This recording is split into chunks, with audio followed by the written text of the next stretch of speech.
മിനിഞ്ഞാന്ന് അതായത് ഒരു ദിവസം മുൻപ് CPM-ന്റെ ജനറൽ സെക്രട്ടറി MA ബേബിയോട് ഈ വിഷയം ചോദിച്ചിരുന്നു. കേരളം PM ശ്രീയുടെ ഭാഗമാകാൻ പോവുകയാണല്ലോ. അന്ന് ജനറൽ സെക്രട്ടറി പറഞ്ഞ വാക്കുകൾ ഒരിക്കൽ കൂടി കേൾക്കാം. ഈ കേന്ദ്ര ഗവൺമെന്റ് മുന്നോട്ട് വെക്കുന്ന ഈ NEP അത് കേരളം അംഗീകരിക്കുന്ന പ്രശ്നമേ ഇല്ല. ഇടതുപക്ഷ ജനാധിപത്യ മുന്നണി എന്നെ തള്ളിക്കളയുകയാണ്. NEP-യിൽ സംസ്ഥാനത്തിന് വേണ്ടതായ മാറ്റങ്ങൾ ഏതെല്ലാം തരത്തിൽ വരുത്താമെന്ന് നോക്കിക്കൊണ്ടായിരിക്കും ഇത് നടപ്പാക്കാൻ വേണ്ടി ശ്രമിക്കുക. CPI-യെ അവഗണിക്കുന്ന ഒരു സമീപനം അഖിലേന്ത്യാ തലത്തിലോ കേരളം ഉൾപ്പെടെയുള്ള ഇന്ത്യയിലെ ഏതെങ്കിലും സംസ്ഥാനങ്ങളുടെ തലത്തിലോ ഉണ്ടാവുകയില്ല. അവർ ചർച്ച ചെയ്തൊരു അഭിപ്രായം രൂപീകരിച്ച് കഴിയുമ്പം അതിലെന്തെങ്കിലും മാറ്റം വരുത്തേണ്ടതുണ്ടോ അതോ അത് തന്നെ അംഗീകരിക്കാവുന്നതാണോ എന്ന് പിന്നെ CPM-ന്റെ അഖിലേന്ത്യാ നേതൃത്വത്തിന് തീരുമാനിക്കാൻ കഴിയും. ഇന്ന് 23 തീയതി. ഇത് 21 തീയതി പാർട്ടിയുടെ CPM പാർട്ടിയുടെ ജനറൽ സെക്രട്ടറി പറഞ്ഞ വാക്കുകളാണ് ഈ കേൾക്കുന്നത്. CPI-യെ കേൾക്കും, അവരെ പറഞ്ഞു ബോധ്യപ്പെടുത്തും, എന്നിട്ട് സമവായത്തിലൂടെ അഥവാ ഒപ്പിടുകയാണെങ്കിൽ സമവായത്തിലൂടെ എന്നാണ് ഇപ്പോൾ ജനറൽ സെക്രട്ടറിയുടെ കഴിഞ്ഞ ദിവസത്തെ വാക്ക് നമ്മൾ കേട്ടത്. പക്ഷെ ആ സമയം ഇവിടെ സംസ്ഥാനത്ത് കേരളത്തിൽ മന്ത്രിസഭ, സർക്കാർ, പാർട്ടി തീരുമാനമെടുത്തിരുന്നു. ഹരി, പ്രതിനിധി ഡൽഹിയിലേക്ക് പോയി കാണണം ഒരുപക്ഷെ ആ ദിവസം തന്നെ.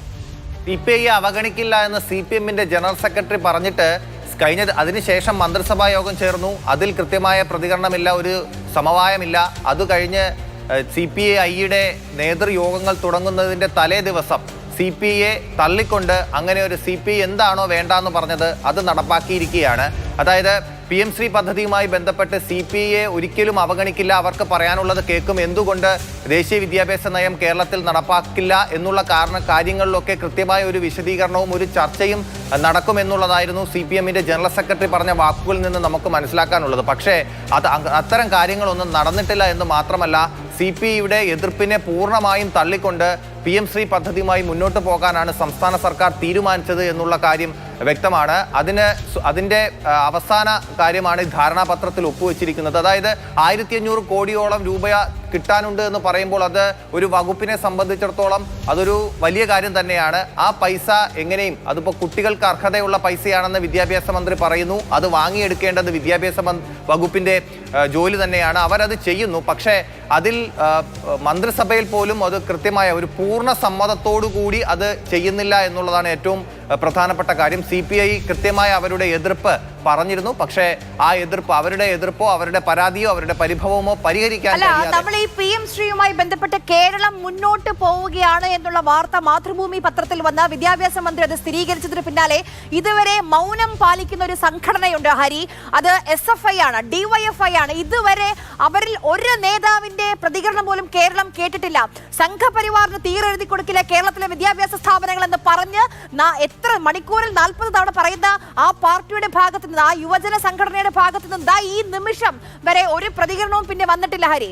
വിദ്യാർത്ഥി സംഘടനയുടെ യോഗം അവസാനം ചേർന്നിരുന്നു. അതായത് അന്ന് ആര്യക്ക് ഓർമ്മയുണ്ടാവും, വിദ്യാഭ്യാസ മന്ത്രിക്കെതിരെ വലിയ പ്രതിഷേധമൊക്കെ ABVP നടത്തിയ സമയത്ത് വിദ്യാർത്ഥി സംഘടനകളുടെ യോഗം വിദ്യാഭ്യാസ മന്ത്രി വിളിച്ചിരുന്നു. വിദ്യാഭ്യാസ മന്ത്രിയുടെ ചേംബറിൽ തന്നെയായിരുന്നു ആ യോഗം. PM ശ്രീയുമായി ബന്ധപ്പെട്ടായിരുന്നു ആ യോഗം നടന്നത്.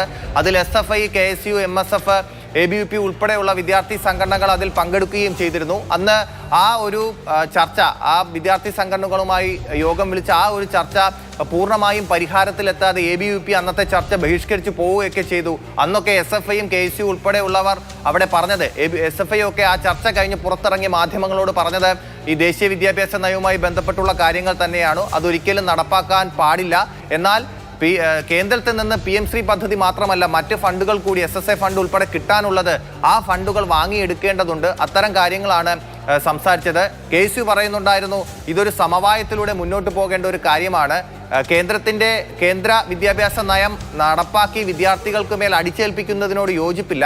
പക്ഷേ ഈ നമുക്ക് ലഭിക്കാനുള്ള പണം, കുട്ടികൾക്ക് അർഹമായ പണം വാങ്ങിച്ചെടുക്കേണ്ടത് പൊതുവിദ്യാഭ്യാസ വകുപ്പാണ്. അത്തരം കാര്യങ്ങൾ KSU അന്ന് നിലപാട് അറിയിച്ചു. എന്നാൽ ABVP ആകട്ടെ PM ശ്രീ പദ്ധതിയുമായി മുന്നോട്ട് പോകണമെന്നുള്ള നിലപാട് പറഞ്ഞ് അതിൽ പൂർണ്ണമായും എല്ലാവരും സഹകരിക്കാത്തത് കൊണ്ട് അവർ ആ ചർച്ചയിൽ നിന്ന് ബഹിഷ്കരിച്ച് ഇറങ്ങിപ്പോകുന്ന ഒരു സമീപനം അന്ന് ABVP-യുടെ ഭാഗത്തു നിന്നുണ്ടായി. അപ്പോൾ അത്തരം വിദ്യാർത്ഥി സംഘടനകളുടെ യോഗമൊക്കെ അന്ന് ചേർന്നെങ്കിലും അതിലൊന്നും ഒരു ശാശ്വത പരിഹാരം, ഒരു പൂർണ്ണമായ ഒരു തീരുമാനത്തിലേക്ക് എത്താൻ അന്നൊന്നും വിദ്യാഭ്യാസ വകുപ്പിന് കഴിഞ്ഞിരുന്നില്ല. അതിനൊക്കെ പിന്നാലെയാണ്, അപ്പോഴും CPI-യുടെ എതിർപ്പ് അപ്പോഴൊക്കെ നിലനിൽക്കുന്നുണ്ടായിരുന്നു. അതിനൊക്കെ പിന്നാലെയാണ് ഇപ്പോൾ വീണ്ടും അത് ചർച്ചകൾ സജീവമായി. മാതൃഭൂമി പത്രം ആ വാർത്ത പുറത്തുവിടുകയും ചെയ്തു. PM-ശ്രീ പദ്ധതിയുമായി നമ്മൾ മുന്നോട്ട് പോകുന്നു എന്നുള്ള, കേരളം മുന്നോട്ട് പോകുന്നു എന്നുള്ള വാർത്ത പുറത്തു വരികയും ചെയ്തു. അത് വിദ്യാഭ്യാസ മന്ത്രി തള്ളിക്കളഞ്ഞില്ല, അത് ശരിവെക്കുകയായിരുന്നു. ഇപ്പോൾ ധാരണാപത്രവും ഒപ്പുവെച്ചു.